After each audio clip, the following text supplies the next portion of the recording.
नाम आशियाना है। मैं भी अटक की स्टूडेंट हूँ। हमारा प्रोजेक्ट बनाने का खास मकसद ये है कि खेत की फसल को जानवरों से कैसे बचा सके, क्योंकि जब किसान इतनी मेहनत करके खेत की फसल उगाते हैं तो जानवर आकर चंद लम्हों में पूरी खेत बर्बाद कर देते हैं। इसलिए हमने ये प्रोजेक्ट बनाया है जिससे जानवरों के हमलों से खेत को बचा सके।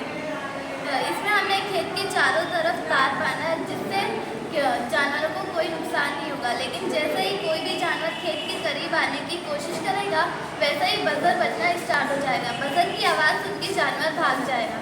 जैसे कि आप लोग देख ही रहे हो, जानवर खेत के करीब आने की कोशिश कर रहा है, बजर बजना स्टार्ट हो